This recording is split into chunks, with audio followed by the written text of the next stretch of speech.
There you go. Morning, Michael. Morning, Michael Anderson, Chief Clerk, Voter Registration. I am here actually for a commissioner action today, which is to look at the purchase. Why does it keep doing that? Sorry, don't know how to use my computer apparently. Looking at the purchase of trying, as you know, with the November election and mail-in absentee ballots, we are looking at trying to re-canvass these ballots in a timely fashion so that election results are not being withheld or waited on in our county. So one of the things I'm proposing is to purchase a inbound mail processor, which is the MI306, and I did give each of you information on this system. It is a high-speed mail opener, and it can do up to 40,000 envelopes per hour, which would more than enough to exceed what we would need here in our county. And what it would do ultimately would be to save us time. I believe what we used in the primary worked, but it was very time-consuming. And that system, those openers used a blade to open the envelopes. And we did have about 100 ballots that were damaged because of how we opened them, which actually, in the sense of how many we had, was not bad. 13,000 envelopes and only having 100 wasn't bad. But with this system, it actually used a milling process and not a blade. And so the amount, speaking with other counties, had no issues with any ballots being destroyed because that blade not being part of the process.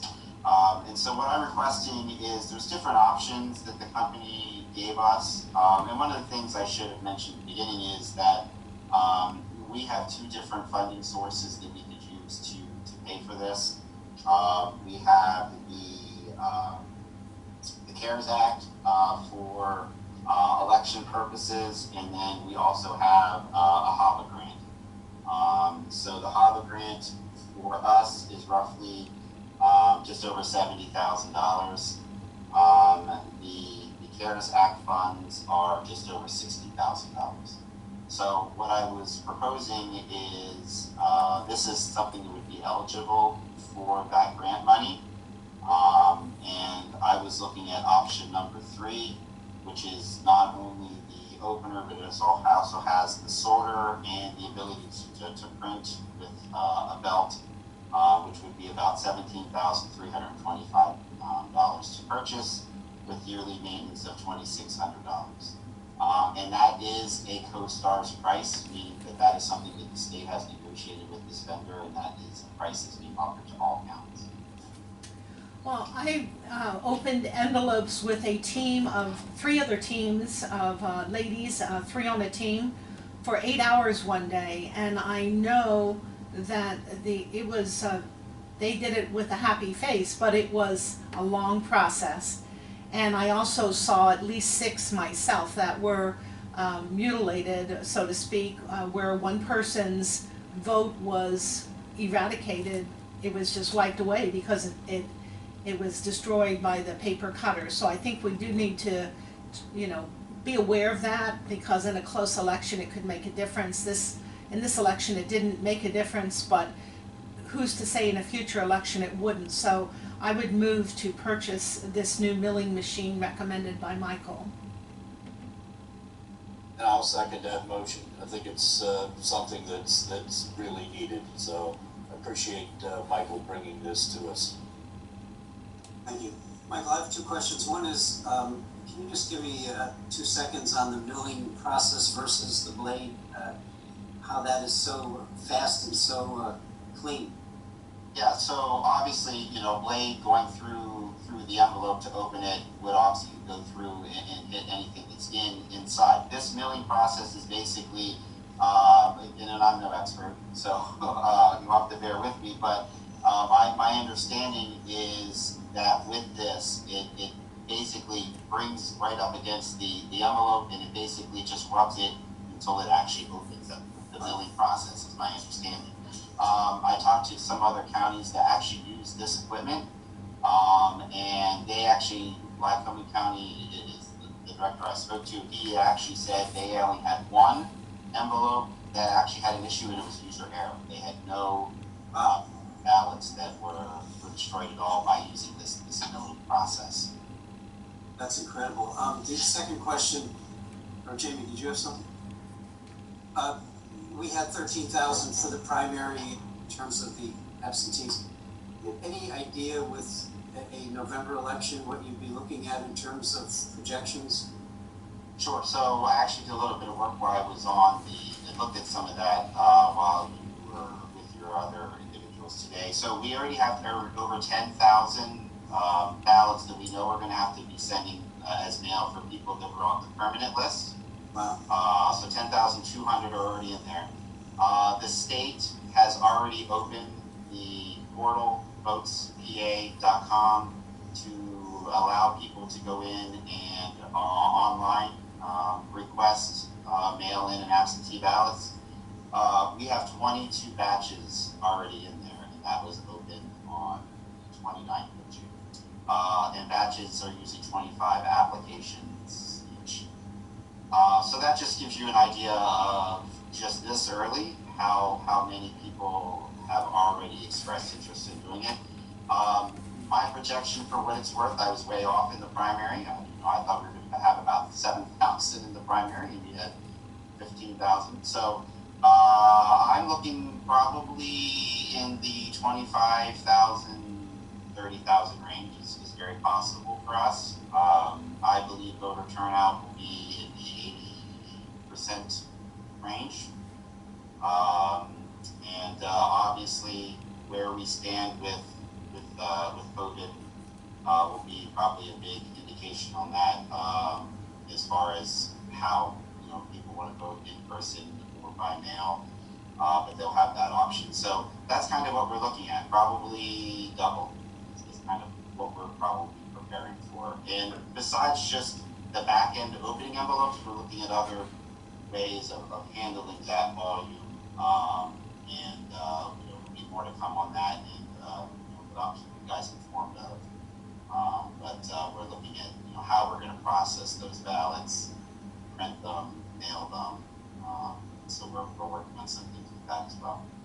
Well, I'd say with the expansion of the mail and the expansion of the precincts, the 5 busiest have been expanded. So both of those in concert should really help with the wait times. Absolutely. Yep, so it's all good. Thank you very much for everything. Yeah, I just want 3 things to add or to follow up on the process. Again, it's the process for opening, as Michael said, it sort of, there's no blade. And actually, to give you a visual, it's sort of like a grinding wheel or a milling wheel that as the envelope passes by, it grinds away the very edge of the envelope, because the byproduct is a whole bunch of little pieces of paper, sort of dust. Yeah, paper dust, essentially, is the byproduct. Chads or not? No chads. No. So it grinds the edge of the envelope instead of slicing. That was one thing, and I also wanted to mention that the prior process where we also used openers, but they were very small, very slow. They were about $300 a piece. I think we had 3 of those. That's the primary, and while they certainly helped over having to open by hand, it was a very low volume, time-consuming process. So I think probably a lot of counties are finding their way through, what will work better and better each time. And lastly, I just wanted to follow up on a comment that Commissioner Litz made. She said, about the potential for changing an outcome, or I forget exactly how you worded it, Commissioner, but the 100 damaged were remedied. I mean, they were resolved. It's not as though they're damaged beyond, or that they were damaged beyond the ability to count them. Yes, there were some that were damaged. For Leanne Burchek, who was running for delegate, her name was totally obliterated.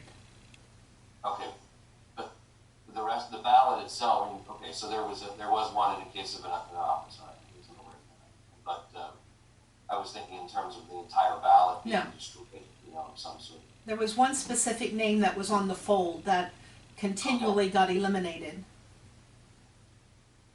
Yeah, in response to that, it was where we had no idea if there was a vote there or not because of the way the blade actually took off that whole line of the ballot. So when you lined it up, and we did recreate it, like you said, and we did all those votes counted, it's just you were not able to tell if there was any vote with that whole line. So one of the things we talked about as we kept this method is, okay, what do we do with the ballot so that we don't have that fold issue?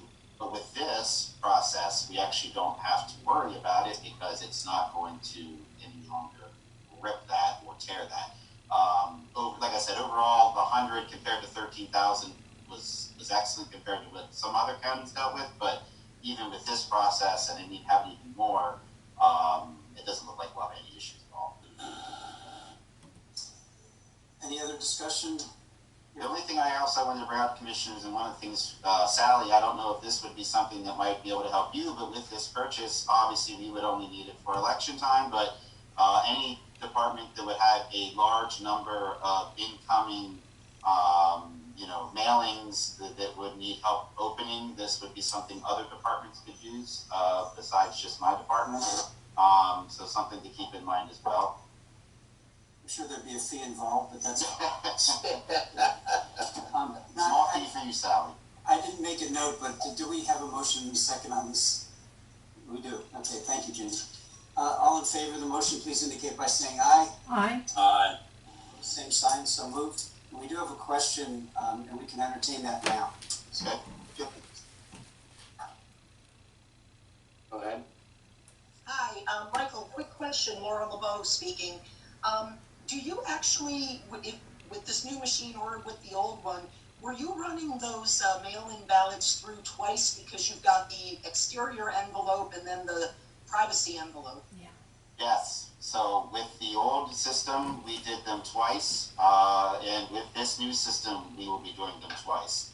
So obviously, the more envelopes we have, with this purchase, it was going to cut that down tremendously because we'll be able to not only run them through, but then once we can pull them out, then we can run them through again to then pull out the ballot.